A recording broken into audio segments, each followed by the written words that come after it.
بسم اللہ الرحمن الرحیم الحمد للہ رب العالمین والصلاة والسلام علی سید الانبیاء والمرسلین وعلی اہل بیتہ الطیبین الطاہرین وصحبہ المنتجبین۔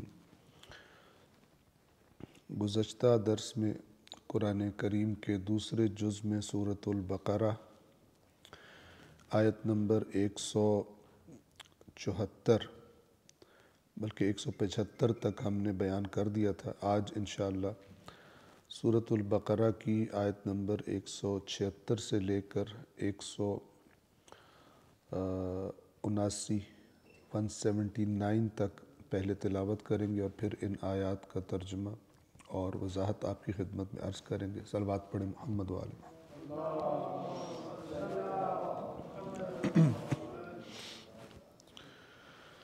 اعوذ باللہ من الشیطان الرجیم بسم اللہ الرحمن الرحیم ذلك بأن الله نزل الكتاب بالحق وإن الذين اختلفوا في الكتاب لفي شقاق بعيد ليس البر أن تولوا وجوهكم قبل المشرق والمغرب ولكن البر من آمن بالله واليوم الآخر والملائكة والكتاب والنبيين وآتى المال على حبه ذوي القربى واليتامى والمساكين وابن السبيل والسائلين وفي الرقاب وأقام الصلاة وآتى الزكاة والموفون بعهدهم إذا عاهدوا والصابرين في البأساء والضراء وحين البأس أولئك الذين صدقوا وأولئك هم المتقون يا أيها الذين آمنوا كتب عليكم القصاص في القتلى الحر بالحر والعبد بالعبد والأنثى بالأنثى فمن عفي له من أخيه شيء فاتباع بالمعروف وأداء إليه بإحسان ذلك تخفيف من ربكم ورحمة فمن اعتدى بعد ذلك فله عذاب أليم صدق اللہ العلی العظیم۔ صلوات پڑھیں محمد والے۔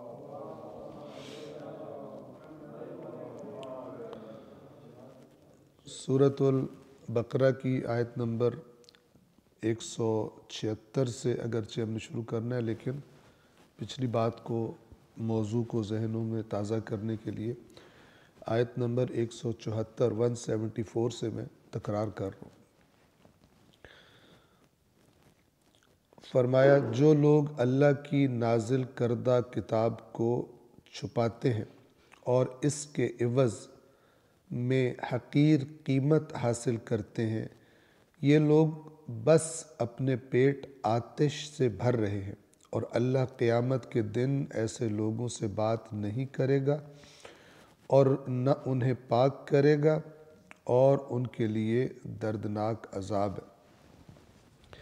یہ جو پیچھے حرام و حلال کی بحث تھی، جیسے ہم نے عرض کیا، اسی کے ضمن میں یہ بات ہے کہ یہ اللہ کے پاس اختیار تھا حرام و حلال کا، تو یہ خود سے من گھڑت بنیادوں پر یہ چیز حلال ہے، یہ حرام ہے، اس قسم کی پھر رسومات، اس قسم کی بدعات یہ کیوں وجود میں آئی؟ یہ اس لیے وجود میں آئی کہ جن کی ذمہ داری تھی اصل اللہ کی کتاب کو بتانا اور اللہ کا قانون بتانا، انہوں نے ان بدعات کے مقابلے میں جو ان کی ذمہ داری تھی اسے ادا نہیں کیا، بلکہ رسمیں ہی ایسی بنا دی کہ جس کی وجہ سے انہیں بھی کھانے پینے کا ملتا رہے۔ لہٰذا کسی کا کوئی مر جائے تو بغیر مولانا کے کام نہیں چلتا، کسی کا کوئی پیدا ہو تو مولانا کے بغیر کام نہیں چلتا، شادی کرنی ہو مولانا کے بغیر کام نہیں چلتا۔ ہر چیز کو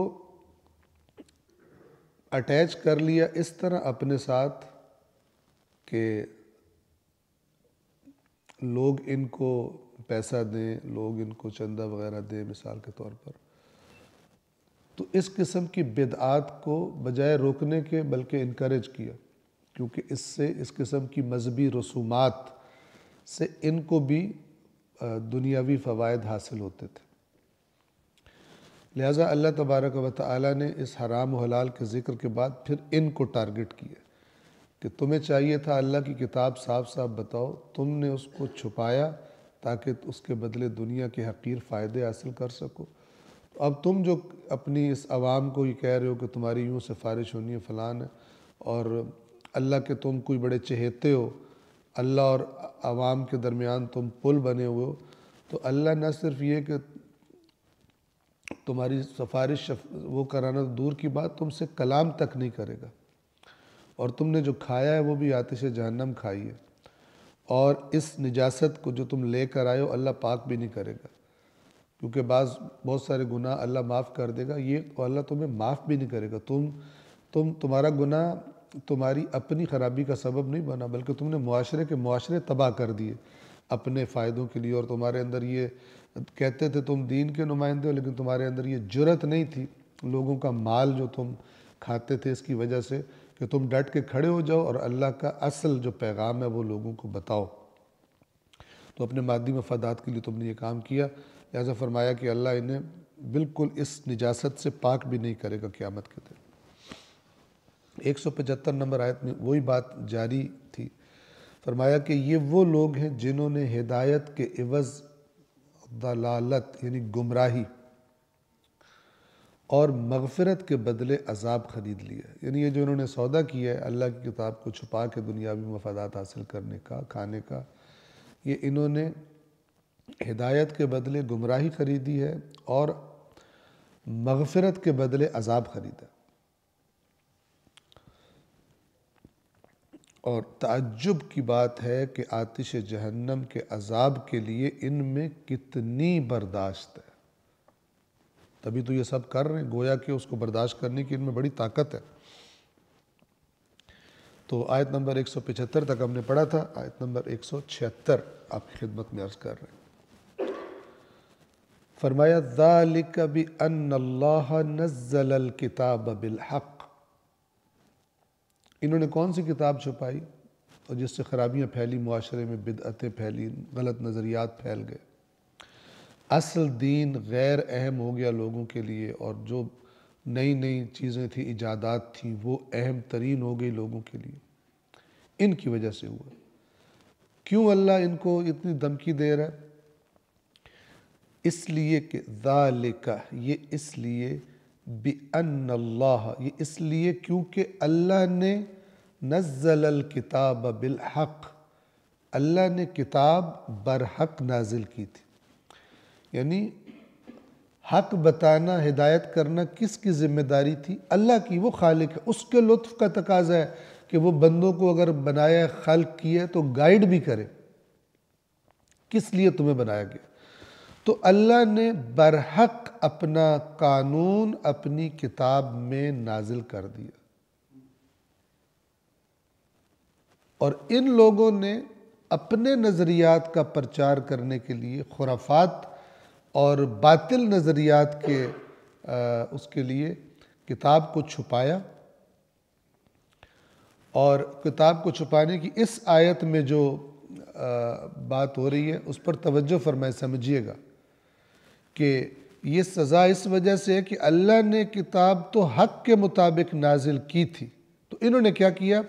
وَإِنَّ الَّذِينَ اخْتَلَفُوا فِي الْكِتَابِ، اور یقیناً جن لوگوں نے کتاب میں اختلاف کیا، اختلاف کیا ہوتا ہے؟ یہ مراد نہیں ہے بلکہ یہ مراد ہے، ایک نظریہ، ایک عقیدہ خارج از قرآن انہوں نے بنایا، ٹھیک ہے، اپنا نظریہ بنایا، پھر جب اللہ کی آیت سامنے آئی تو کہا کہ یہ مراد نہیں ہے بلکہ دلیلوں کے انہوں نے مکڑی کے جالوں کے ڈھیر لگا دیے تاکہ آیت قرآن کے اپنے معنی سے جان چھڑا سکے۔ وہ جو اس آیت، وہ جو بالکل واضح اپنا معنی بیان کر رہی تھی، گھڑ گھڑا کر اس معنی کو گویا کہ انویلڈ قرار دے سکے اور اپنے نظریے کو ٹھونس سکے اس آیت پر۔ یہ جو میں بات آپ کو بیان کر رہا ہوں، یہ بنیادی ترین وجہ ہے فرقوں کے پیدا ہونے کی۔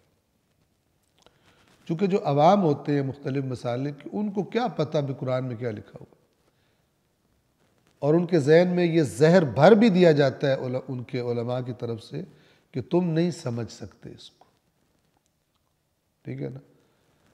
مختلف اس کے ورژنز ہیں، تم نہیں سمجھ سکتے ایک ورژن ہے، تفسیر پڑھو فلانی یہ دوسرا ورژن ہے، تیسرا ورژن بغیر استاد کے نہیں پڑھو۔ خوب، یہ چیزیں اپنی جگہ پر اپنے صحیح معنی میں ٹھیک ہے، لیکن ہر مسلک کے عوام کو یہ جو تاکید کی جاتی ہے، اس کے پیچھے ایک بہت خطرناک بات ہوتی ہے۔ اور وہ کیا بات ہوتی ہے؟ وہ بات یہ ہوتی ہے کہ قرآن کے متن کو جیسا تمہارا استاد تمہیں بتا رہا تم وہ قبول کرو۔ بہت کم ہوشیار باریک بین لوگ، البتہ اللہ نے عقل سب کو دی ہوئی ہے، لیکن زنگ لگا دی ہے دین کے بارے میں، خاص طور پر عقلیں زنگ آلود ہیں، چونکہ دین کے بارے میں ان سے کام لیا نہیں۔ دین کے بارے میں 3-4 باتیں، جنت کنفرم، تو پھر کیا ضرورت ہے ٹینشن زیادہ لینے کی؟ کیا ضرورت ہے آیات میں غور و فکر کی؟ کیا ضرورت ہے جب جنت ملی ہوئی ہے اور ہر مسلک کے پیروکاروں کو ان کے مولویوں نے کنفرم کر کے دی ہوئی ہے علماء نے، تو پھر ٹینشن لینے کی؟ دنیا کی ٹینشن لیں جہاں پر ہم نے آگے بڑھنا ہے، جہاں پر پیسہ زیادہ بنانا ہے، کاروبار چمکانا ہے۔ یہاں تو یہ تھا نا کہ جنت میں جانا ہے، تو جنت تو مل گئی۔ ہمارے مسلک کی چند رسومات ادا کرنے سے ہر کوئی کہتا ہے کہ جنت مل گئی، تو عوام کو ان کیوں ٹینشن لے دین؟ لہٰذا عوام نے دین کے جو ٹیکسٹ ہیں اور جو متون ہیں ان کو ان کا ٹھیکہ دے دیا مولویوں کو کہ تم ٹھیکے پہ لے لو، ہمیں صرف جنت چاہیے، تم اس کے ساتھ جو کرو۔ اب ظاہر ہے وہ انہی سے سن کے سارا جب دین لیتے ہیں، سارے نظریات لیتے ہیں، تو ان کو تو جو بتا رہے ہیں ان کو تو پتہ ہے اگر یہ ایکسیڈنٹلی اللہ کی کتاب پڑھنا شروع ہو گیا تو کئی باتیں اس کے ذہن میں کئی جگہ پر یہ بدکے گا، لہٰذا اس بدکنے کا اعلان کرنے کے لیے پہلے ٹیکہ لگا دیتے ہیں، کہتے ہیں کہ مثلا اس طرح سے پڑھو، خود اکیلے نہیں پڑھنا۔ جبکہ ہم کیا تجویز دیتے ہیں قرآن پڑھنے کے لیے؟ ہم یہ تجویز دیتے ہیں کہ بغیر کسی تفسیر کے، بغیر کسی حاشیے کے، اللہ پر اعتماد کر کے قرآن مجید کے متن کو اچھی طرح پہلے ہضم کر لیں کہ ٹیکسٹ قرآن کا کیا کہتا ہے، اس کے بعد پڑھیں، بسم اللہ تفسیریں پڑھیں، اسٹیپس ہوتے ہیں نا ہر چیز کے۔ ابھی تو یہ جیسی تفسیر پہ لگاتے ہیں کہ جناب ایک صاحب نے کہا مجھے تو بسم اللہ میں ہی 5 سال ہو گئے، میں اس کی تفسیر ختم نہیں کر سکا، تو باقی کو کون کرے گا؟ اس کا پوتا آ کے مکمل کرے گا، ٹھیک ہے نا۔ آپ تو 20 جلد 25 جلد تفسیر ہے، کون پڑھے گا؟ ایک جلد قرآن اس 20 30 40 جلد پہ بھاری ہے، اور بہت بھاری ہے۔ ہم کہتے رہتے ہیں کیونکہ اگر آپ کو قرآن کے متن، قرآن کے ٹیکسٹ کا اچھی طرح پتہ ہے، آپ مانوس ہیں، آشنا ہے، اللہ کے اپنے لفظوں سے آپ آشنا ہیں، تو یہ اللہ کے لفظ ہی آپ کو بتائیں گے کہ فلان مسلک کے مفسر نے کہاں سے چیٹنگ کی ہے، کہاں سے پھسل کر اور دوسری طرف چلا گیا، کہاں سے رسی کو سانپ بنا کے دکھایا اس نے۔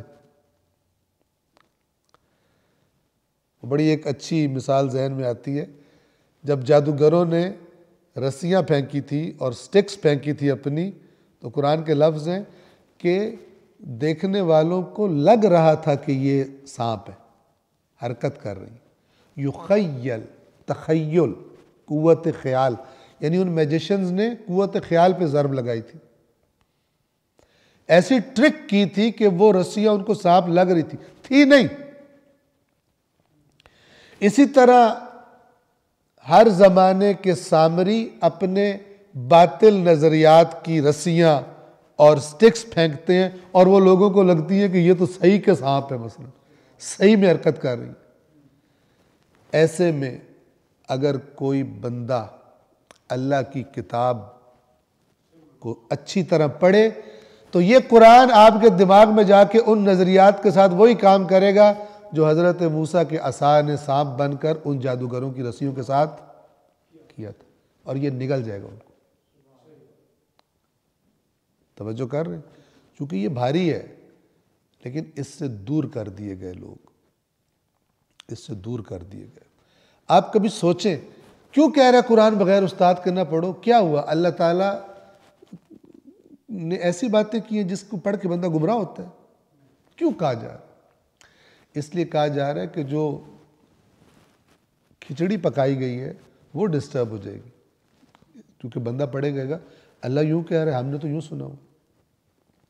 لہذا وہ پہلے ہی بجائے یہ کہ آپ قرآن کے ٹیکسٹ پہ فوکس کریں، وہ جو دوسرا دلائل بتانے والا ہے جو آپ کے ذہن کو مثلاً توجہ اس سے اور طرف لے جانے والا ہے، وہ شروع سے ہی آپ کو اس طرح کر، جیسے ہوتا ہے نا، اگر ایک درخت نے سیدھا اگنا ہے لیکن آپ جو ہے روشنی سائڈ پہ کر دو وہ تو ٹیڑھا اگنا شروع ہو جائے گا، کیونکہ اس نے اس طرف جانا ہے جس طرف اس کو روشنی آ رہی ہے، تو ٹیڑھا اگ جائے گا۔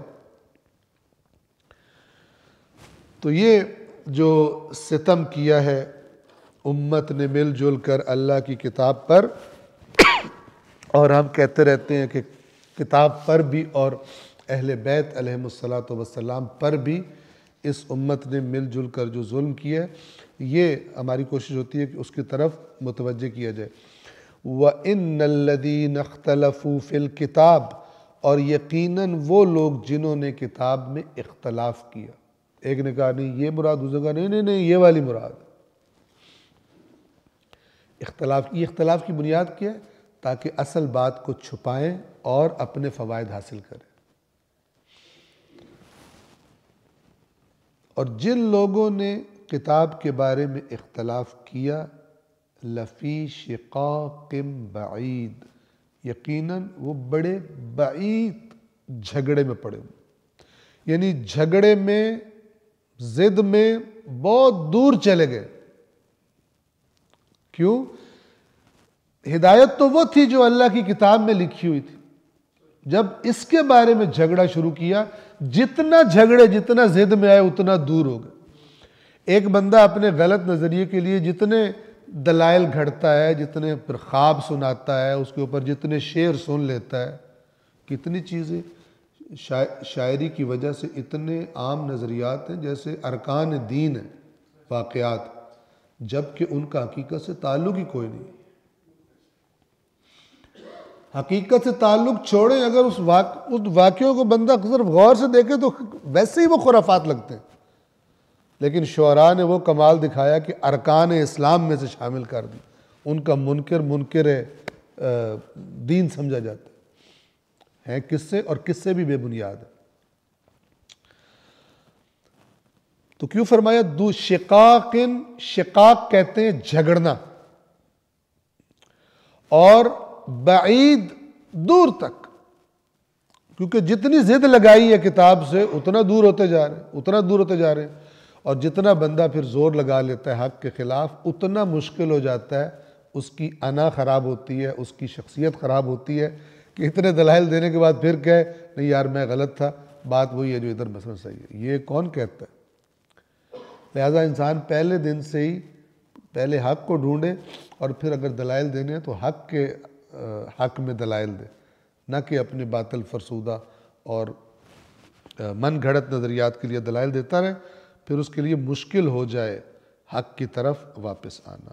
آیت نمبر 177 177 بہت زبردست ہے۔ روایت میں آیا کہ جس شخص نے اس آیت پر عمل کیا، سورۃ البقرہ کی آیت نمبر 177 کے بارے میں روایت ہے، جس نے اس آیت پر عمل کیا اس نے ایمان کامل کر لیا۔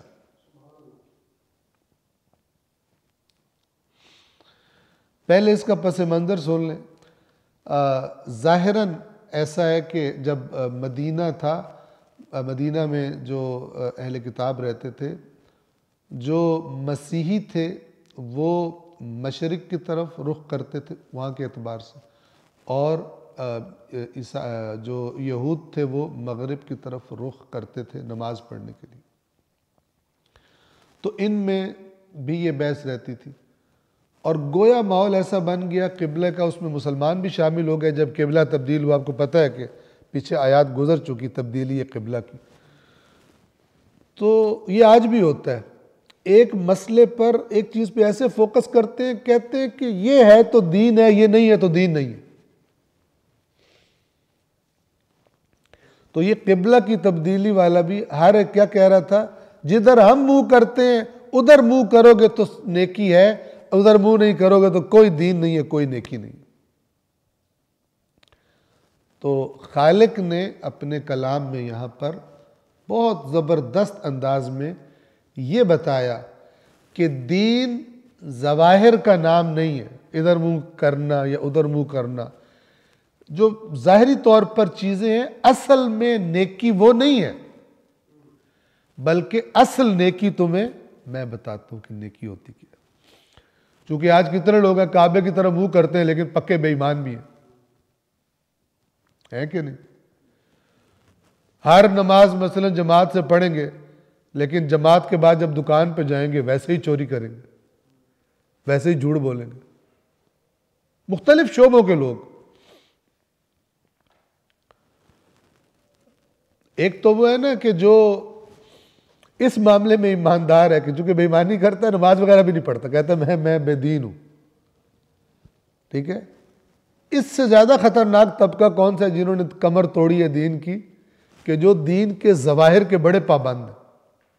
ظواہر سمجھ رہے ہیں؟ ظاہر کی جمع، دین کی کچھ ظاہری علامات ہوتی ہیں، مثلا ٹوپی پہنی ہوئی ہے، ہاتھ میں تسبیح پکڑی ہوئی ہے، مثلا داڑھی رکھی ہوئی ہے، مثلا جناب مختلف قسم کی، بعض لوگوں نے شلوار اوپر کی ہوئی ہے ٹخنوں سے، بعض لوگوں نے مثلا کالے کپڑے پہنے ہوئے ہیں، بعض لوگوں نے، علامات ہیں کچھ ظاہری، لیکن اندر چیر کے دیکھو تو بے ایمانی میں سب ایک جیسے، پریکٹیکل لائف میں سب ایک جیسے۔ تو اللہ اس کلر چینجز جو اوپر پینٹ کیے ہوئے ہیں اس سے اللہ دھوکہ نہیں کھاتا، نہ اللہ کے فرشتے کرامن کاتبین وہ دھوکہ کھاتے ہیں۔ تو اس آیت میں اللہ نے یہ بتایا کہ یہ تم ظاہر پہ لڑ رہے ہو، ادھر منہ تو ادھر منہ تو فلان، یہ سمجھو کہ اصل میں نیکی ہے کیا۔ یہ ویسے تو پورا قرآن مجید ہی نصاب میں ہونا چاہیے ہمارے، لیکن یہ ان آیات میں سے ہے کہ جن کے بارے میں شدید خواہش ہوتی ہے کہ یہ نصاب میں بتایا جائے کہ اصل دین ہے کیا چیز، بجائے یہ کہ بچپن سے بچوں کو الف لیلائی داستانیں اور قصے اور شاعریاں سنا سنا کے ان کے ذہنوں میں وہی ڈال دیں۔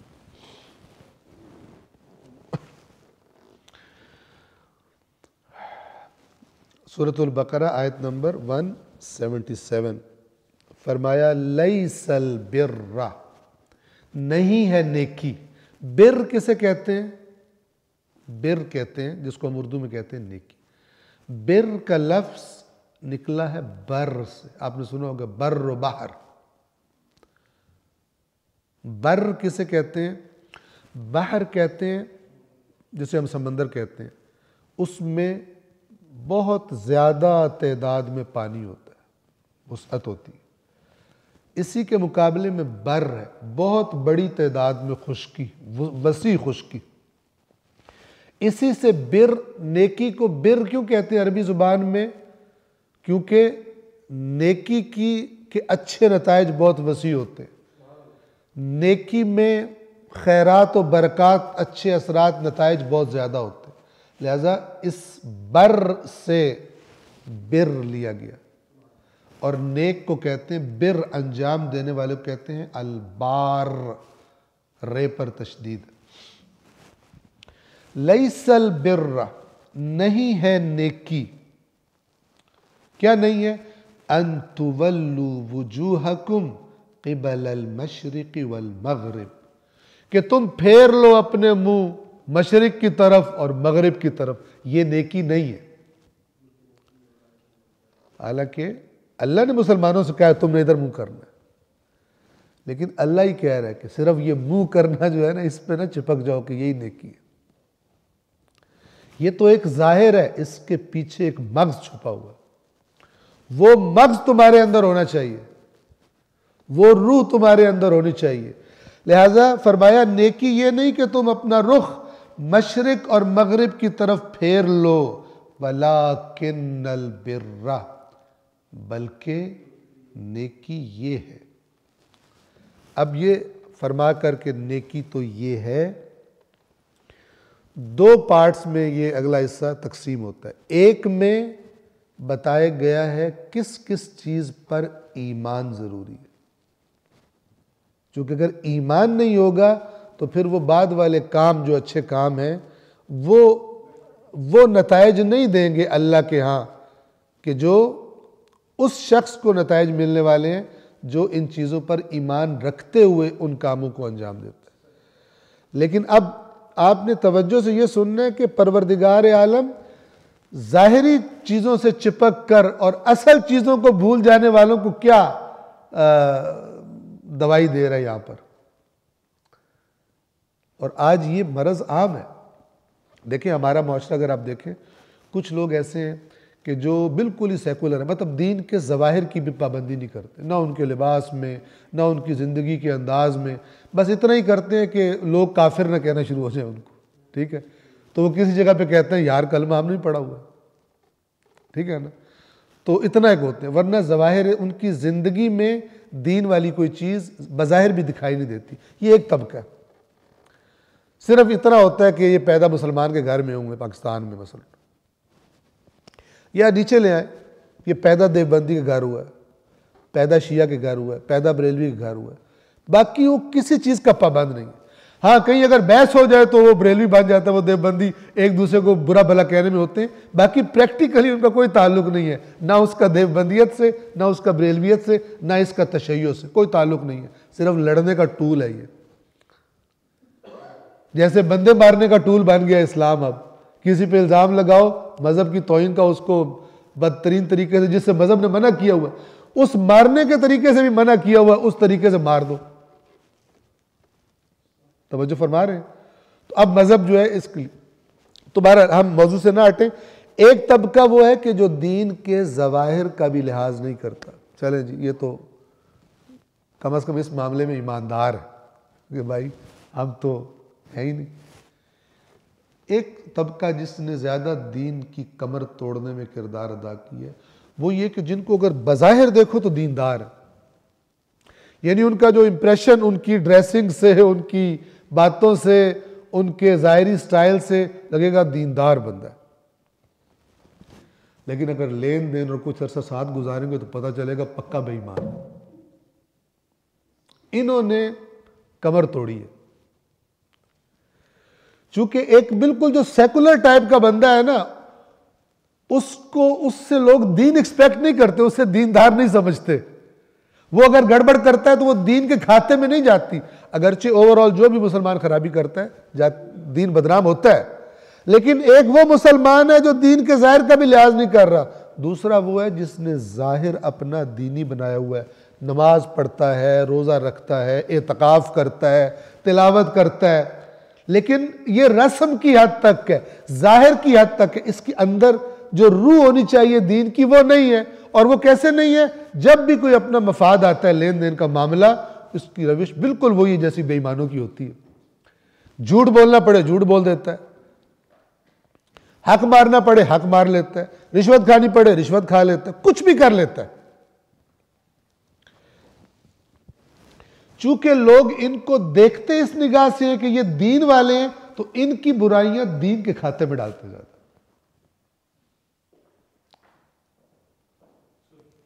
آپ دیکھیں کہ لہذا اسلام کو بدنام کرنے میں جو مسلمانوں نے خدمت کی ہے، اتنی کفار نہیں نہ کی ہے نہ کر سکتے۔ چونکہ ایک بندے کے خلاف پروپیگنڈا ہو تو لوگ دیکھتے ہیں، بندہ تو دیکھے چیک کریں، اگر بندہ دیکھے بندہ ویسا ہی ہو۔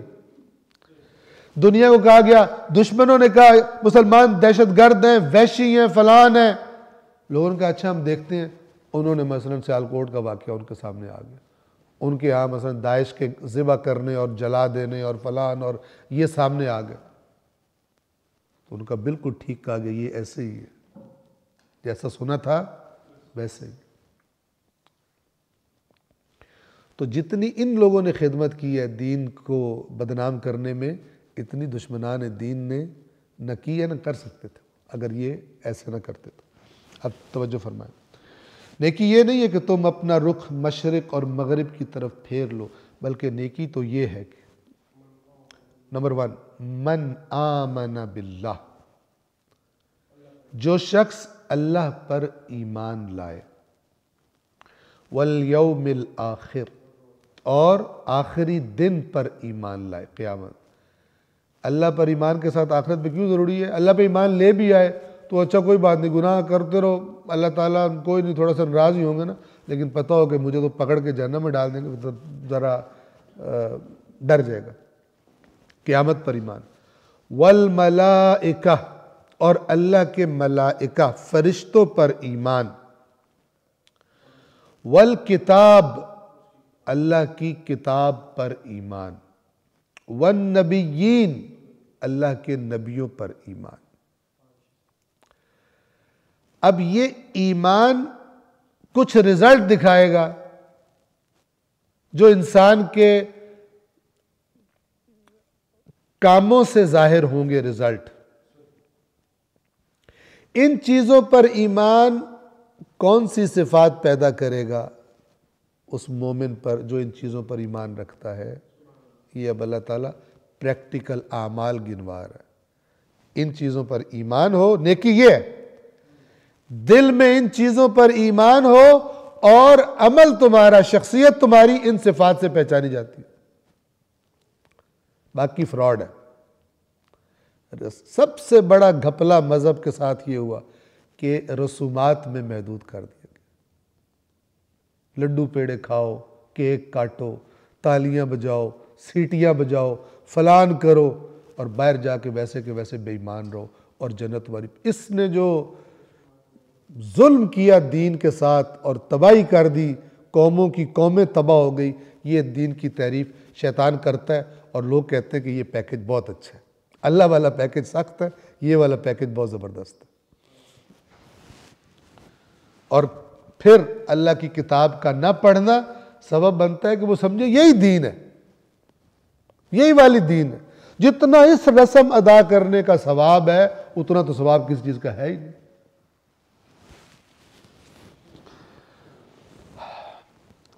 ایمان والی چیزیں بیان کر کے فرمایا اب اعمال بیان ہو رہے ہیں۔ سب سے عمل میں جو سخت ترین چیز ہے وہ کیا ہوتی ہے؟ انسان اپنی سب سے عزیز چیز کو اللہ کے راستے میں لگائے، اور وہ ہے مال۔ چونکہ جان تو اللہ ہر جگہ نہیں مانگتا، جان قربان کرو، لیکن مال تو ڈیلی مطالبہ ہے۔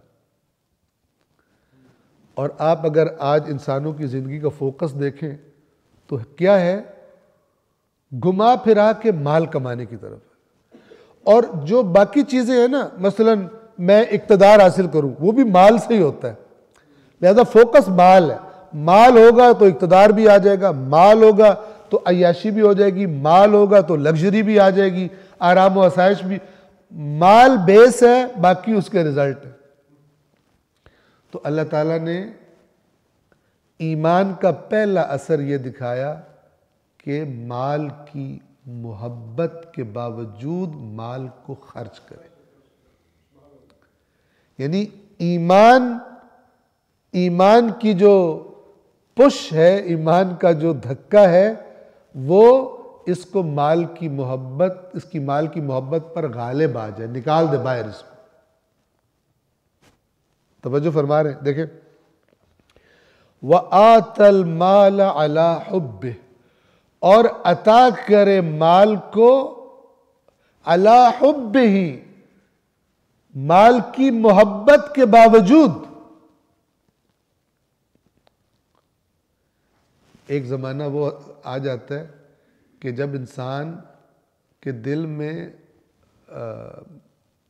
ایک لحاظ سے موت بالکل سامنے دیکھ رہا ہے، اسے پتہ چل گیا مرنے والا ہوں، اور وہ کہے کہ جیسے بعض قومیں عذاب دیکھ کر توبہ کرتی تھی، عذاب آ گیا تو توبہ قبول نہیں ہوتی۔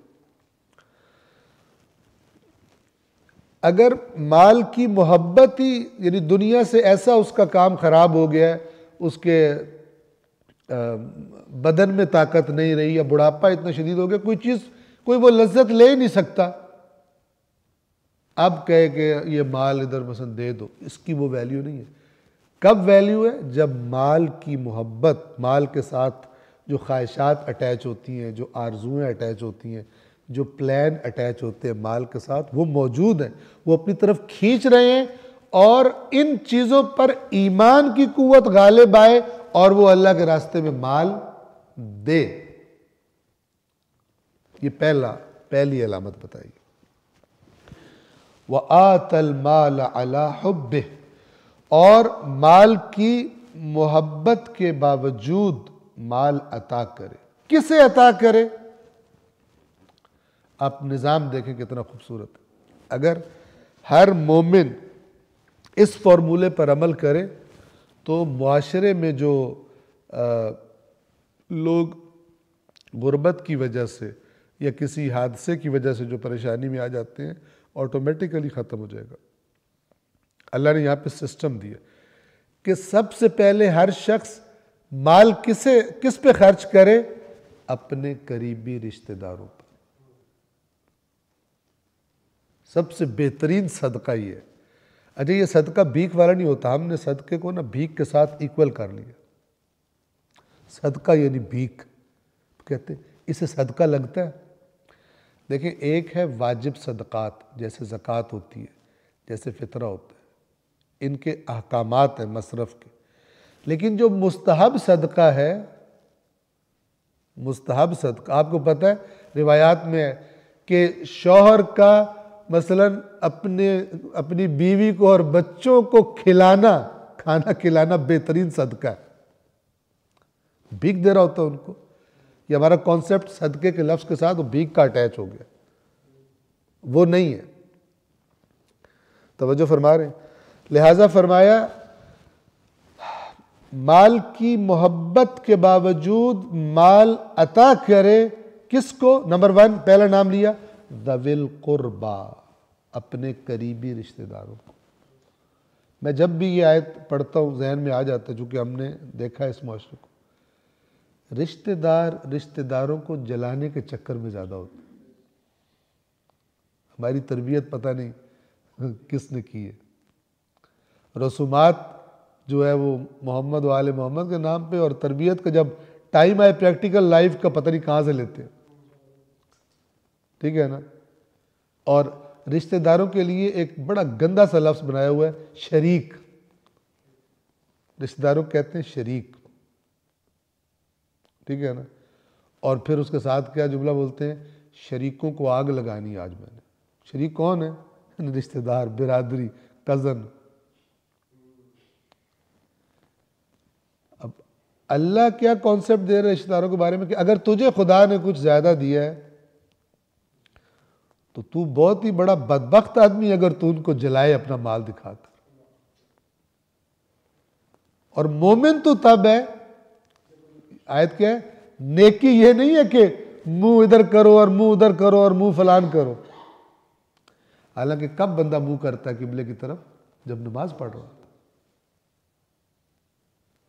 نیکی یہ نہیں ہے کہ، اصل بات سمجھیے گا، نیکی یہ نہیں ہے کہ تم عمروں پہ دوڑے لگاؤ، یہاں بے ایمانی نہ چھوڑو، یہاں ڈیوٹی اپنی ادا نہ کرو، فرائض اپنے پریکٹیکل لائف میں۔ کبھی کربلا کی دوڑیں لگی ہوئی ہیں، کبھی نجف کی دوڑیں لگی ہوئی ہیں، کبھی مشہد کی دوڑیں لگی ہوئی ہیں۔ بندہ نہیں بدل رہا، بندہ ویسے کا ویسا بے ایمان ہے۔ تو اللہ تعالیٰ یہ آیت یہ کہہ رہی ہے، یہ ادھر ادھر منہ کرنا یہ نیکی نہیں ہے۔ یعنی یہ کام جعلی بھی ہو سکتے ہیں، غیر حقیقی اور حقیقی بھی ہو سکتے ہیں۔ اصل کیا ہے؟ جب تمہاری زندگی پہ یہ تمہارا رخ کرنا ادھر، یہ زندگی اس پورے تمہارا رخ اس سائڈ پہ کرنا، یہ ایک علامت ہے کہ تم اس نظام کو قبول کر چکے ہو، اور وہ نظام اصل میں یہ ہے۔ اگر یہ کام تم کرو نہیں پریکٹیکل لائف میں، صرف منہ ادھر کرتے رہو، یہ ناقابل قبول ہے۔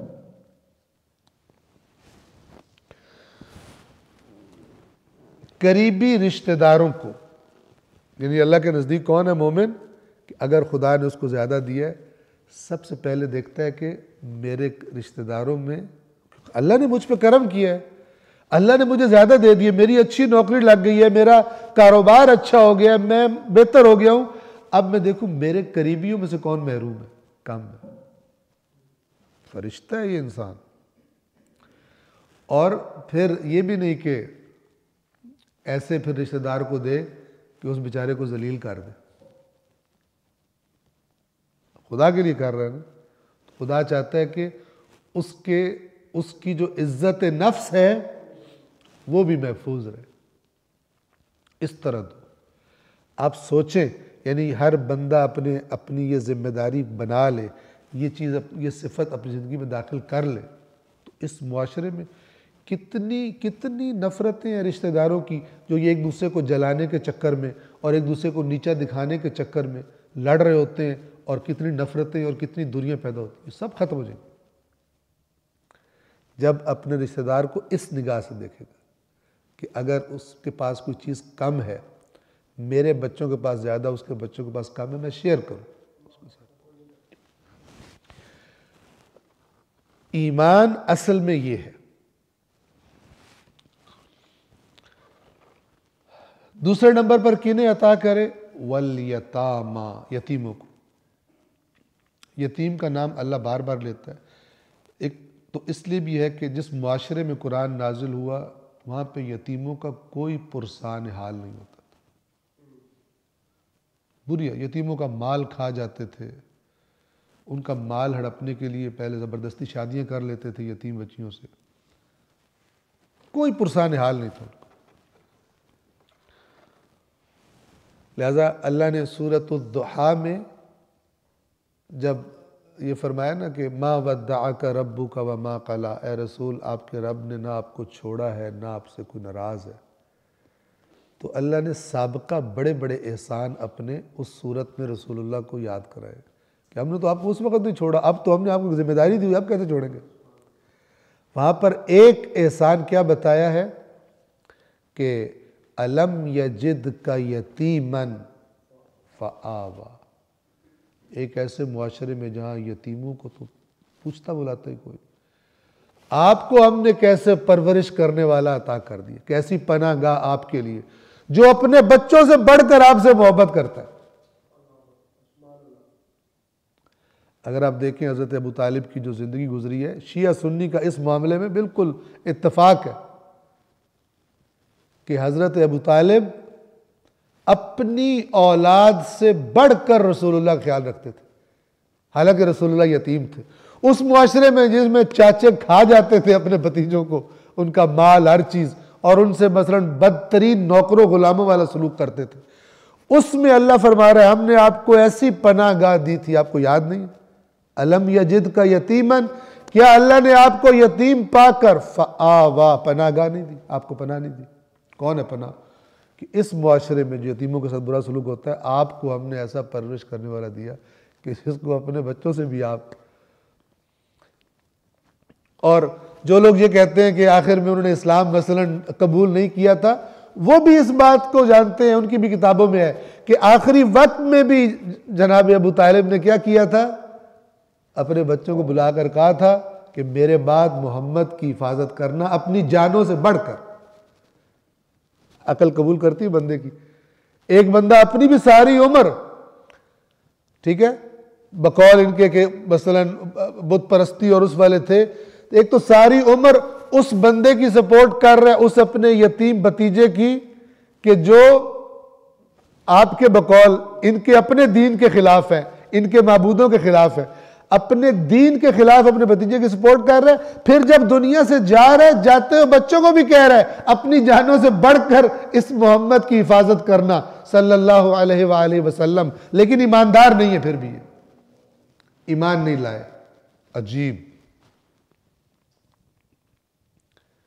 حالانکہ آپ کو پتہ ہے مذہب کی وجہ سے تو باپ بیٹے ایک دوسرے کو قتل کر دیتے، دین کے معاملے میں قتل کر دیتے، لیکن یہ چچا دیکھ رہا ہے کہ میری ساری زندگی میں میرے بھتیجے نے میرے دین کی، یعنی جو کہا جاتا ہے اس کی مخالفت کی ہے، اور پھر اپنے بچوں کو بھی یہی کہہ رہا ہے کہ اس کی حفاظت کرنی اپنی جانوں سے بڑھ کر۔ اور جو آپ جو تاریخی روایات ہیں اس میں دیکھیں کہ اگر دسترخوان جب لگتا تھا جناب ابو طالب کے گھر میں تو سب بیٹھے ہوئے ہیں، اپنے بچے آ گئے ہیں، لیکن کھانا شروع نہیں کرنے دیتے تھے، کہتے تھے جب تک محمد نہیں آ جاتے کوئی کھانا شروع نہیں کرے گا۔ تو اللہ نے بات یتیم سے چلی تھی، اس معاشرے میں یتیموں کی چونکہ بہت بری حالت تھی، لہذا قرآن میں آپ کو یتیم کا ذکر بہت ملے گا، اور آپ کو ملے گا کہ جو یتیم کو دھکے دیتا ہے، یعنی برا سلوک کرتا ہے، وہ قیامت کو جھٹلاتا ہے اس حد تک۔ اور سورۃ ضحیٰ میں کیا فرمایا؟ الم یجدک یتیما فآویٰ، آپ کو یتیم پا کر آپ کو پناہ نہیں دی، اپنا احسان اللہ بڑا احسان شمار فرماتا ہے۔ پس ذوی القربیٰ کے بعد دوسرا نمبر ہے یتامہ، یتیموں کا۔ ہم میں سے ہر ایک کو کوشش کرنی چاہیے کہ اگر ہمارے دسترس میں ایسی فیملی جو جس میں یتیم بچے ہیں، باپ ان کا نہیں ہے، ٹھیک ہے، تو مولا علی کا بھی آپ کو پتہ ہے وصیت میں یہ فرمان ہے، اپنے جو مولا علی کی بات سننے والے ہیں ان کو مولا فرما رہے ہیں، کیا فرماتے ہیں کہ تمہارے ہوتے ہوئے ان کے منہ خالی نہ رہ جائے، منہ خالی یعنی ان کو کھانے کا نہ ملے، تمہیں یتیموں کے بارے میں اللہ کا خوف دلاتا ہوں، اللہ سے ڈراتا ہوں۔ تو ہم کو چاہیے کہ مثلاً ہم دیکھیں آس پاس، کہ آس پاس نہیں تو جو یعنی بعض ادارے ہوتے ہیں کہ جو واقعاً یہ کام کر رہے ہوتے ہیں، تو بالآخر ہماری زندگیوں میں یہ چیزیں ہوں، چونکہ اللہ کہہ رہا ہے کہ یہ نیکی ہے، یہ بتا رہی ہے کہ تم کیا چیز ہو، منہ ادھر ادھر کرنے اور رسمیں ادا کرنی یہ نہیں بتا رہا۔ اور آپ کو پتہ ہے ابھی معاشرے میں نا رسمیں ادا کرنے کا ثواب بہت زیادہ ہے۔ میں نے آپ کو پتہ نہیں سنایا یا نہیں سنایا، سن لیں کہ کس طرح بیڑا غرق کیا جاتا ہے، ایک چیز جس کی بنیاد ہی کوئی نہیں ہے، اس کو جاہل، قرآن سے جاہل عوام کے ذہنوں میں کیسے اسے کھانے کے لیے، ان کے چڑھاوے کھانے کے لیے کیسے فیڈ کیا جاتا ہے، ٹھیک ہے۔ ایک سپیچ دیکھی ہم نے کہ جو اسی لاہور کے میرے خیال ہے نیو گارڈن ٹاؤن یا ماڈل ٹاؤن، مجھے یاد نہیں، کافی عرصہ پہلے دیکھی تھی، اس میں ایک پیر صاحب اپنے مریدوں سے خطاب فرما رہے تھے، کہہ رہے تھے تھانوں، پنجابی میں کہہ رہے تھے، اردو میں کہتا ہوں میں، کہ تمہیں نہیں پتا کہ یہ جو تم آج آئے ہو نا اس جشن میں شرکت کے لیے، اس کا اجر کیا، ٹھیک ہے نا، میں دساں، صاحب نے کہا دسو، تو اس نے کہا کہ قیامت کا دن ہوگا، یہ ہے سٹوریاں، یہ سٹوریاں، اور سٹوری ٹیلر جو ہے نا وہ بہت فیوریٹ ہوتے ہیں لوگوں کے۔ تو اس نے کہا جب قیامت کا دن ہوگا اور تیرے اعمال کے لیے ترازو تولنے کے لیے لایا جائے گا، اور تیرے جب اعمال تولے جائیں گے تو دھڑام سے تیرا گناہوں والا پلڑا جو ہے وہ بھاری زمین پہ لگ جائے گا۔ ایک تو یہ سمجھ نہیں آتی کہ ان کے مرید اتنے بے ایمان ہوتے کیوں ہیں کہ نیکیاں اتنی کم کے اوپر چلی جائیں اور گناہ اتنے کہ ڈھیر لگ جائے، یہ نہیں سمجھ آتی۔ اصل میں مکر یہ کرتے ہیں کہ تم گناہ کرو، جتنے بھی ہوگے نا، ہمارے ساتھ تمہارا ٹانکا اگر کنیکشن صحیح ہے تو ہم تمہیں چھڑائیں گے۔ تو کہتا ہے کہ وہ پھر جب دھڑام سے پلڑا بھاری ہو کے تیرا برے اعمال والا ترازو کا لگے گا، تو پریشان کھڑا ہوگا، نفسا نفسی کا عالم کہ اب میں کدھر جاؤں، اچانک فرشتے ایک اتنی سی کاغذ کی پرچی لے کر آئیں گے اور وہ تیرے نیکیوں والے اعمال میں ڈالیں گے، اور جیسے ہی وہ نیکیوں والے اعمال میں ڈلے گی پھر دھڑام کی آواز آئے گی، نیکیوں والا زمین پہ لگ جائے گا اور برے اعمال والا اوپر چلا جائے گا، اور تو ان سے حیران ہو کے پوچھے گا او یہ میں نے کون سی نیکی کی تھی جس کی اتنا وزن ہے، تو کہیں گے او جڑا تو ماڈل ٹاؤن نے جشن اٹینڈ کیتا سی اوندا سوال۔ پھر وہ کہتے ہیں آنکھوں سارے سبحان اللہ، سارے کہتے ہیں سبحان اللہ، بھیڑا غرق۔ اے جڑا تو کیک کٹیا سی اوندا ثواب، جڑا تو حلوہ کھادا سی اوندا ثواب، تو کھوایا سی، ٹھیک ہے نا۔ اس طرح کے قصوں میں اس امت کی تباہی اتار دی۔ اور ان کو روح دین، اس کا ٹیسٹ ہی بھول گیا کہ دین ہوتا کیا ہے، دین تقاضا کیا کرتا ہے تم سے، دین اصلاً آیا کس لیے؟ نہ اس کو چھوڑ دو، ادھر جاؤ ہی مت، کس سے سنو ہمارے؟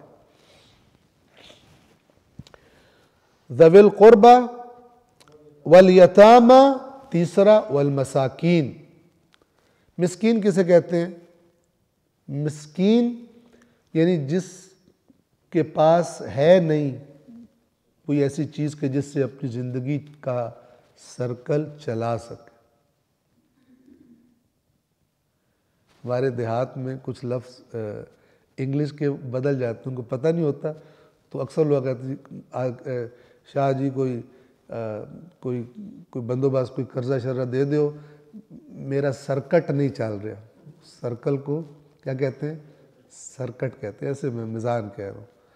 تو مسکین وہ ہوتا ہے جس کی زندگی کا سرکٹ شارٹ ہو گیا ہوتا ہے، اس کا سرکٹ نہیں چلتا، اس کے پاس کوئی کاروبار نہیں ہوتا، کوئی جاب نہیں ہوتی، سکون سے۔ اور یہ سکون وہ نہیں آرام اور سکون والا سکون، یعنی بے حرکت، اس کی زندگی کی حرکت ختم ہو گئی، ہے نہیں اس کے پاس کہ وہ چلائے، بیٹھ گیا۔ ان کو دینا، اگر مسلمان اپنی ڈیوٹی پہ عمل کریں تو یقین کریں ہماری تو حکومتوں کو بھی ضرورت ہی نہیں پڑے گی کہ وہ ان کا کوئی خیال رکھے۔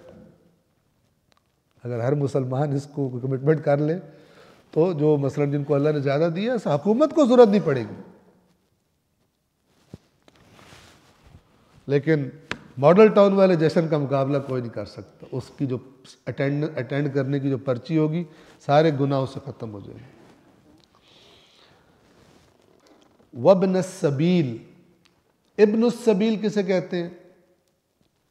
ایسا مسافر جو اپنے وطن سے دور ہو اور کسی وجہ سے بھی اس کے پاس مال ختم ہو جائے۔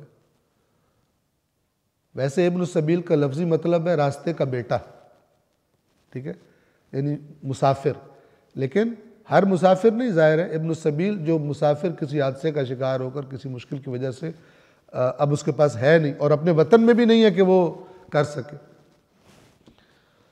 والسائلین، اور سوال کرنے والوں کو۔ اس کا مطلب ہے یہ اوپر جن کا ذکر ہوا ہے یہ وہ ہے جو سوال کرتے ہی نہیں، چونکہ سائلین کا الگ سے ذکر کر دیا۔ سائل ہو سکتا ہے رشتہ دار ہو، سائل ہو سکتا ہے یتیم ہو، سائل ہو سکتا ہے مسکین ہو، سائل ہو سکتا ہے ابن السبیل ہو۔ بہت زبردست بات ہے یہ،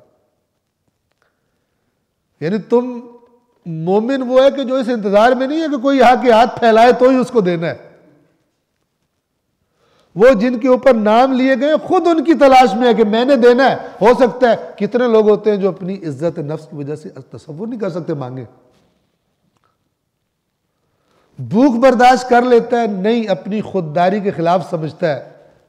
سورۃ البقرہ کی اینڈ میں لا یسألون الناس الحافا، اپنا پردہ رکھنے کے لیے لوگوں سے سوال نہیں کرتا، اور اللہ نے وہاں پہ کہا ان کو دو، اور لفظ کا استعمال کیے للفقراء۔ ہم کیا سمجھتے ہیں اردو میں؟ ایک تو یہ بڑا بیڑا غرق ہوا ہے، ہمیں صحیح معنی کی جگہ ایک اور ہم سمجھتے ہیں فقیر۔ فقیر سے ہمارے ذہن میں کیا ہے؟ جس کا عربی میں لفظ سائل ہے، مانگنے والا، اور دروازے پہ فقیر آیا۔ فقیر وہ نہیں ہے ضروری کہ جو دروازے پہ آیا ہو، وہ سائل ہے، سوال کرنے والا۔ ہو سکتا ہے تیرا ہمسایہ فقیر ہو، فقیر جس کی آمدن اس کے اخراجات پورے نہیں کرتی، وہ فقیر ہے۔ ہو سکتا ہے ایک دفعہ بھی نہ مانگے، سفید پوش ہو۔ توجہ فرما رہے ہیں؟ للفقراء، ان فقراء کے لیے ہونا چاہیے کہ جو احصروا فی سبیل اللہ، اللہ کے راستے میں ایسے وہ پھنس گئے ہیں کہ لا یستطیعون ضربا فی الارض۔ البتہ یہ آیت خاص مورد میں اتری ان کے بارے میں کہ جو ابتدا میں جب رسول اللہ مدینہ آئے تھے ذمہ داریاں لگاتے تھے، ان کے پاس اتنا ٹائم ہی نہیں ہوتا تھا، وہ ہر وقت رسول اللہ کے آرڈرز کو اوبے کرنے اور نافذ کرنے پر کھڑے رہتے تھے، اور ان کے پاس ٹائم نہیں ہوتا تھا کہ کوئی محنت مزدوری کرے اور کمائے، لیکن وہ مانگتے بھی نہیں تھے۔ اللہ نے کہا ان کو دو، یہ ان پہ خرچ کیا جائے گا۔ لیکن جو اس کا ریزن ہے وہ اور جو صفات ہیں ان کی وہ عمومی ہے، یعنی اس کا دائرہ وسیع ہے کہ یہ لوگ کیا کرتے ہیں، لا یسألون الناس الحافا، یہ اپنا پردہ رکھنے کے لیے لوگوں سے سوال نہیں کرتے، مانگتے نہیں۔ تو اب دیکھیے، ذوی القربى والیتامى والمساکین وابن السبیل والسائلین، اور مانگنے والے، اور اس کے بعد وفی الرقاب، رقاب رقبہ کی جمع ہے، رقبہ کہتے ہیں گردن کو، مراد غلاموں کی آزادی کے لیے، غلام آزاد کرنے کے لیے۔ خوب آج کے زمانے میں اس طرح سے غلام نہیں ہے کہ جن کو آزاد کیا جائے، لیکن بہت ساری جگہ ایسے ہیں کہ جس کو کہا جا سکتا ہے گردن چھڑوانا، ٹھیک ہے نا۔ اللہ تعالیٰ فرماتا ہے کہ فَلَقْتَحَمَ الْعَقَبَةَ سورۃ البلد میں، ابھی یہ اس اونچی گھاٹی سے ہو کے تو گزرا نہیں ہے، وَمَا أَدْرَاكَ مَا الْعَقَبَةُ، تجھے کیا پتا وہ گھاٹی کیا ہے، فَكُّ رَقَبَةٍ، ایک گردن کا چھڑا دینا، او اطعام فی یوم ذی مسغبہ، بھوک والے دن میں کھانا کھلا دینا۔ اب گردن کا چھڑانا کیا ہے، آپ غلام بھی لے سکتے ہو اور کوئی ایسا اپنے آس پاس کا لے سکتا ہو جس کی گردن کسی قرض میں بری طرح پھنس گئی ہو، کسی حادثے کی وجہ سے وہ بیچارے کی کمر ٹوٹ کے رہ گئی ہو، اس کی زندگی جو پہلے روٹین میں چل رہی تھی بالکل رک گئی ہو، اب آپ کا ایمان آپ کو حرکت میں لائے اور آپ جو اس کا نقصان ہوا ہے، آپ کے چند دوست یار مل کر جو جانتے ہیں، آپ کو پتہ ہے جن کو بندہ جانتا ہوتا ہے اطمینان قلب سے ان کی ہیلپ کرتا ہے، پتہ ہوتا ہے یہ مشکل میں ہے۔ ایک بندہ کہیں سے اٹھ کے آ جاتا ہے، مولانا صاحب کا لیٹر لے کے میں تصدیق لے کے آیا میرا کام، آپ کو پتہ نہیں ہوتا، ٹھیک ہے، آپ کو پتہ نہیں ہوتا۔ ابھی 2 دن پہلے ہمارے پاس ایک بندہ آیا، اور اس نے کہا جی تصدیق لکھ کے دیں، میں نے کہا ہم تصدیق لکھ کے نہیں دیتے، تو آپ کو ہم تھوڑا سا کام بنا دیتے ہیں، وہ کام کرو، کہتا غصے میں آ کے چلا گیا، کام نہیں کرنا، تصدیق لکھ کے دو کہ یہ مستحق ہے تاکہ 10 جگہوں پہ جا کے میں پیسے لے کے آ جاؤں، کام نہیں کرنا، توجہ کر رہے ہیں۔ تو سب سے بیسٹ کیا دین نے کیا سجیسٹ کیا ہے، یہ آپ کے آس پاس جو جن کو آپ جانتے ہو ان کو تو آپ کو اچھی طرح پتہ ہے یہ اس وقت مشکل میں ہے، یہ اس وقت مشکل میں نہیں ہے، آپ کے سامنے اس کا نقصان ہو گیا ہے، آپ کے سامنے اس پر بیماری آ گئی ہے، آپ کے سامنے اس کی نوکری چلی گئی ہے، آپ کے بالکل سامنے ہے، آپ اطمینان قلب بنسبت اس کے کہ ان کو کرنا جن کو آپ جانتے بھی نہیں۔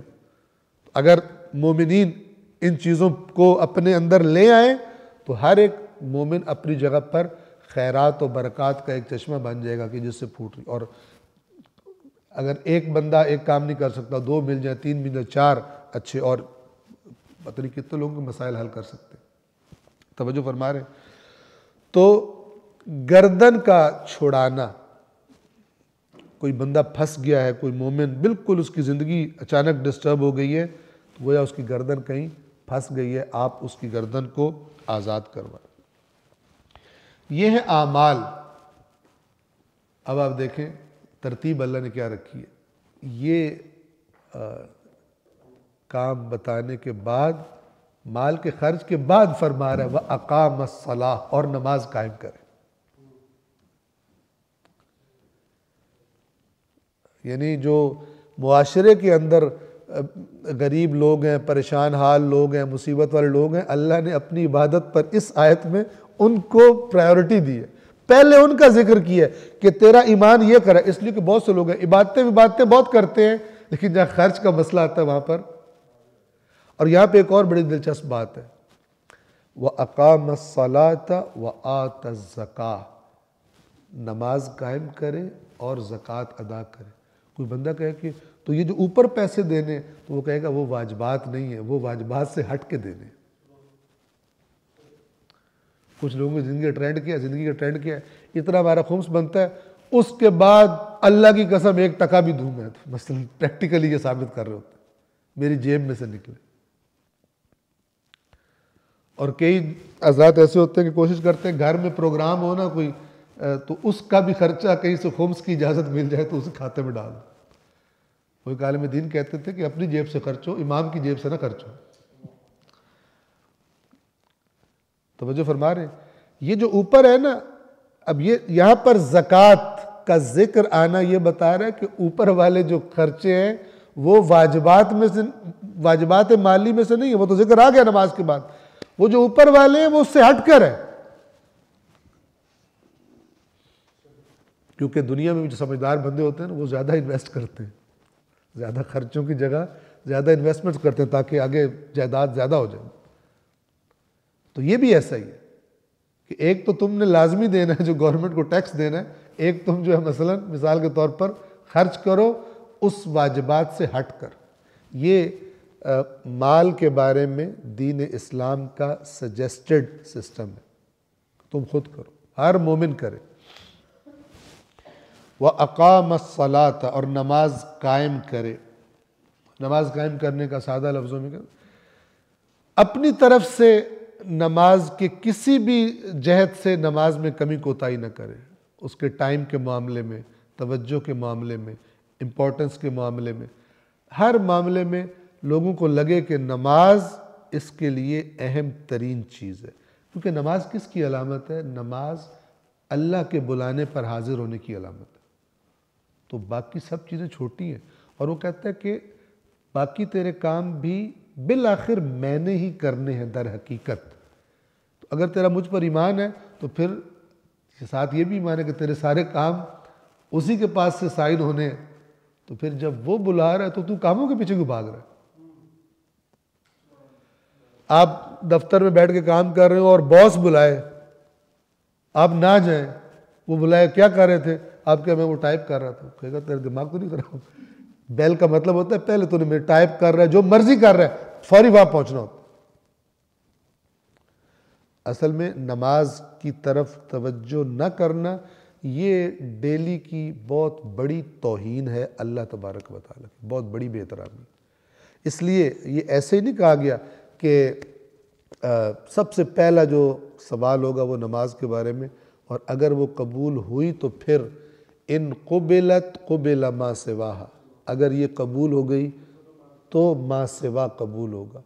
وَإِن رُدَّتْ، اگر یہ رد کر دی گئی، رد ما سوا، کہیں گے یہ تو بندہ وہ ہے جو 5 ٹائم اللہ کو کہتا تھا میں نہیں ہونا، یا کہتا تھا ویٹ کرو میں مصروف ہوں، ابھی بس ڈرامہ ختم ہوگا تو پھر میں آ جاؤں گا، ابھی جناب مجھے ملنے والا میرا یار آیا ہوا اس سے گپ شپ کر لوں. پھر اللہ تعالیٰ کو ویٹنگ میں رکھتا تھا، کال ویٹنگ میں، آپ ذرا ویٹ کریں میں یہ سارے کام کر کے آ جاتا ہوں. اقام الصلاۃ یہ ہے. وآت الزکاۃ، اور اپنے جو مال میں واجبات ہیں ان کو ادا کرے. والموفون بعہدہم اذا عاہدوا، معاشروں کے چلنے کا صحیح ڈائریکشن میں چلنے کی ایک بنیادی ترین بات کہ عہد، وعدہ، ایگریمنٹ پورا کر. والموفون بعہدہم، موفون وفا کرنے والے، کس سے؟ بعہدہم، اپنے عہد سے وفا کرنے والے. اذا عاہدوا، جب وہ کسی سے عہد، کوئی یہ عاہدوا عہد معاہدہ ہے، جب کسی سے معاہدہ کرتے ہیں تو اس سے وفا کرتے ہیں. یہ مومن کی علامت ہے. کتنی خرابیاں معاشرے میں صرف اس وجہ سے ہیں کہ لوگ اپنے عہد کی پاسداری نہیں کرتے، فراڈ کر دیتے، چھوٹی چھوٹی بات پہ عہد توڑ دیتے. والموفون بعہدہم اذا عاہدوا، جب عہد کرتے ہیں، جب عہد کریں، اور اپنے عہد سے وفا کرنے والے جب عہد کرتے ہیں. والصابرین، اور صبر کرنے والے. صبر کا صحیح مفہوم ان جگہوں سے پتہ لگتا ہے. والصابرین فی البأساء والضراء، تنگ دستی کا زمانہ ہو، صبر کرنے والے. کیا مطلب؟ حرام کی طرف نہیں جاتے، صبر کرتے ہیں، کہتے ہیں اللہ کی آزمائش ہے، گزر جائے گی، لیکن حرام سے آلودہ نہیں ہونا. والضراء، بیماریوں کے زمانے میں، مشکلات کے زمانے میں یہ صابر ہوتے ہیں. اور وحین البعث، یہاں پہ صبر کا معنی اور کھل کے آتا ہے. اور عین جنگ کے وقت صبر کرنے والے. کیا مطلب؟ میدان نہ چھوڑنے والے. جنگ کے وقت صبر یہ نہیں ہے کہ میں گھر بیٹھوں گا صبر کروں گا، تم جا کے لڑو مرو. عین میدان میں. والصابرین فی البأساء، یعنی اگر کوئی بڑا چیلنج سامنے آ جائے جس میں کوئی نقصان پہنچ سکتا ہے، جان جا سکتی ہے، لیکن پتہ ہے کہ یہ ڈیوٹی اللہ کی طرف سے ہے، وہاں پہ صبر کرتے ہیں۔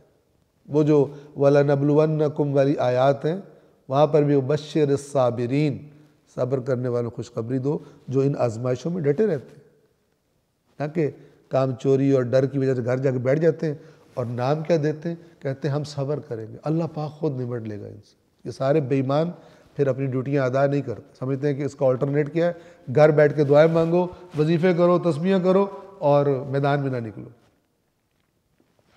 یہ بھی ایک انداز فکر ہے تحریف شدہ کہ جو مذہب کو خراب کر دیتا ہے۔ البتہ ہم جو کہتے ہیں مذہب کو خراب کرتے ہیں، مذہب کو کوئی خراب نہیں کرتا، اصل میں اپنے آپ کو خراب کر رہے ہوتے ہیں۔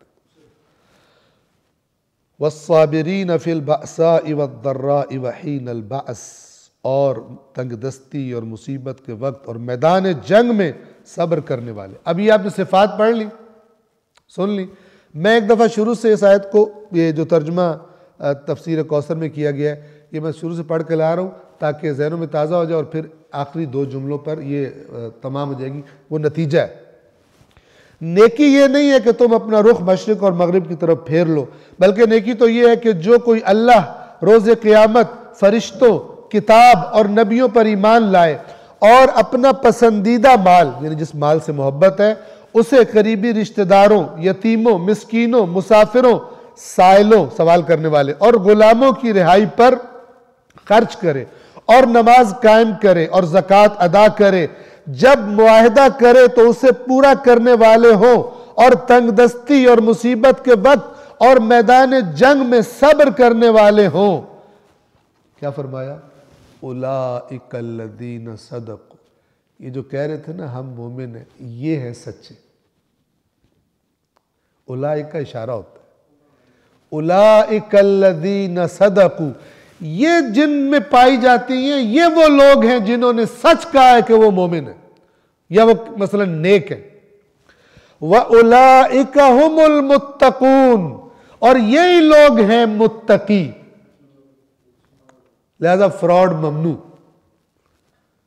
ظواہر کا سہارا لے کر بغل میں چھری منہ میں رام رام کے سٹائل میں یہ والا کام کر کے یہ ممنوع فراڈ دین میں، کیونکہ اللہ تعالیٰ فرما رہا ہے کہ میں تمہارے اندر جانتا ہوں، میں تم نے بہت بڑی گیدرنگ کر لی اور بہت بڑا جشن بنا لیا، میں اس سے امپریس نہیں ہوتا، میں اسی سے امپریس ہوتا ہوں کہ نیکی یہ ہے اصل میں، ان چیزوں پر ایمان اور ان چیزوں پر عمل۔ وقت گزر گیا، آپ اگر روایات اہل بیت اطہار کا مطالعہ فرمائیں جس میں انہوں نے صفات بتائی ہیں اپنے ماننے والوں کی، تو آپ کو کوئی فرق دکھائی نہیں دے گا، بلکہ ان کی اور تفصیلات دکھائی دیں گی۔ یعنی یہ تو مین چیزیں ہیں نا، ان کی اور تفصیلات دکھائی دیں گی کہ ہمارے شیعہ یوں ہوتے ہیں، لیکن سارے بڑے سیاڑے نکلے، ان کی ان باتوں کو اندر ہی رکھ دیا اور ظواہر پہ زور ڈال کے کسی نے ایک چیز پکڑی ہوئی ہے، کسی نے دوسری چیز پکڑی ہوئی ہے۔ ہو رہا کس کے نام پر ہے؟ اہل بیت کے نام پر ہو رہا ہے، لیکن ان کے نام پر ہو رہا ہے جو انہوں نے کہا وہ نہیں ہو رہا۔ اللہ تبارک و تعالی جو دین خود پروردگار عالم نے اپنی کتاب میں بیان فرمایا اور جو اسی کتاب کی وضاحتوں میں اور تفصیلات میں اللہ کے نبی نے اور ان کے اہل بیت علیہم الصلاۃ والسلام نے جو بتایا، اس حقیقی دین کی معرفت اور اس سے انس اور اس کو جاننے اور اس پر عمل کا شوق اللہ تبارک و تعالی ہم سب کو عطا فرمائے۔ صلوات پڑھیں محمد و آل محمد۔ تو اسی آیت پر آج کے درس کو ہم تمام کر رہے ہیں، اور اللہ خداوند عالم نے توفیق دی تو اگلے ہفتے، اگلے سیٹرڈے کو یہ میں عرض کر دوں آیت نمبر 177 پہ تمام کر رہے ہیں۔ خداوند عالم نے توفیق دی اور مہلت دی تو اگلے سیٹرڈے کو اسی ٹائم پر 6:15 سے 7:15 تک، البتہ 5 منٹ اوپر نیچے ہو جاتے ہیں، تو آیت نمبر 178 سے کہ جس میں قصاص کے احکامات ہیں اور اس کے بعد وصیت وغیرہ کے اس کو بیان کریں گے۔ ان آیات سے